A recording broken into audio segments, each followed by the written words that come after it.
আমার কাছে ক্ষমতা তো ভোগের বস্তু না, আমি তো আয়েশ আরাম করার জন্য ক্ষমতা আসিনি।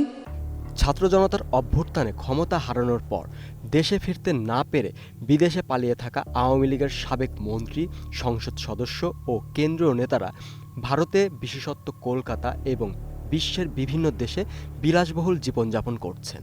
কলকাতার রাজারহাট, নিউ টাউন, সল্ট লেক, তপসিয়া, বেহালা, যাদবপুর, গড়িয়াহাট, দমদম, বারাসাত সহ অভিজাত এলাকাগুলোতে তারা ভাড়া ফ্ল্যাটে, কেউ কেউ কিনে ফেলা অ্যাপার্টমেন্টে আয়েশি জীবন গড়েছেন।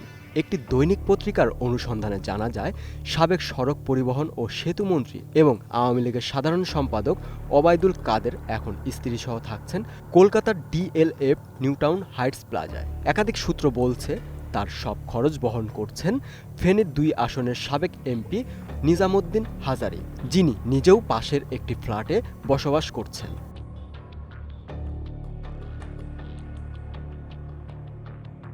সাবেক স্বরাষ্ট্রমন্ত্রী আসাদুজ্জামান খান কামালও স্ত্রী ও পরিবার সহ থাকছেন নিউ টাউনের রোজডেল গার্ডেনের ১১C ফ্ল্যাটে। তার ছেলে সাফি মুদাচ্ছের খান জ্যোতি বর্তমানে আইন শৃঙ্খলা বাহিনীর নজরদারিতে থাকলেও কামাল নিজে কলকাতার রেস্টুরেন্ট ও ইফতার মাহফিলে অংশ নিচ্ছেন বলে দাবি করছেন নেতাকর্মীরা।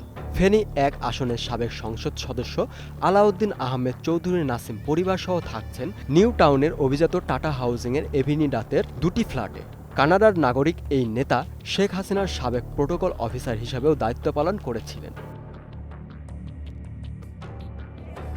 প্রত্যক্ষদর্শী ও দলীয় সূত্র অনুযায়ী কলকাতায় আরও আছেন আওয়ামী লীগের যুগ্ম সাধারণ সম্পাদক আ.ফ.ম. বাহারুদ্দিন নাসিম তপসিয়ায়, জাহাঙ্গীর কবির নানক সল্ট লেকে, সাবেক নৌপরিবহন মন্ত্রী খালিদ মাহমুদ চৌধুরী, শেখ ফজলুল করিম সেলিম, শেখ হেলাল উদ্দিন ও ছেলে শেখ তন্ময়, নজরুল হামিদ, মায়া নিক্সন চৌধুরী, বাহারুদ্দিন বাহার, জাহাঙ্গীর আলম, মৃণাল কান্তি দাস, পঙ্কজ দেবনাথ, শফিউল আলম চৌধুরী নাদেল, সেলিম মাহমুদ, হাবিবে মিল্লাত, আজমত উল্লাহ খান সহ অনেকেই।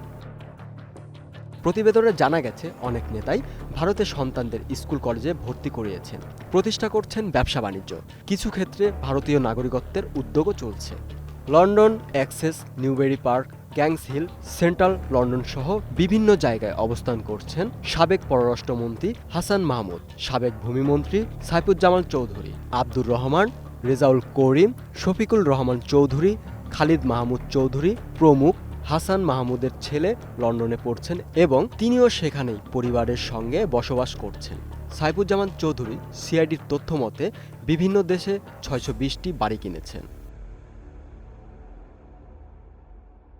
দলের যুগ্ম সাধারণ সম্পাদক মাহবুব উল আলম হানিফ বর্তমানে দিল্লিতে অবস্থান করছেন। স্ত্রীর চিকিৎসা চলমান। কলকাতা ও দিল্লির মাঝে চলাফেরা করছেন সাবেক প্রতিরক্ষা উপদেষ্টা তারিক আহমেদ সিদ্দিক, যিনি শেখ রেহানার দেবর। দলীয় নেতাকর্মীদের দাবি, পলাতক নেতারা ভারতে লুকিয়ে থাকলেও নিরাপত্তাহীনতায় ভোগেন না। ভারতীয় আইনশৃঙ্খলা বাহিনী তাদের বিষয়ে ওয়াকিবহাল, তাই কোনো অপরাধে জড়িত না হলে তাদের বিরক্ত করা হয় না। কারো কারো সঙ্গে ভারতীয় রাজনীতিকদের যোগাযোগও রয়েছে বলে গুঞ্জন রয়েছে। রাজনৈতিক বিশ্লেষক মহিউদ্দিন আহমেদ বলেন, আওয়ামী লীগের রাজনীতিকে দুর্নীতির ক্ষেত্র বানিয়েছিল, ফলে শাসনামলে তারা বিপুল অর্থ সম্পদের মালিক হয়।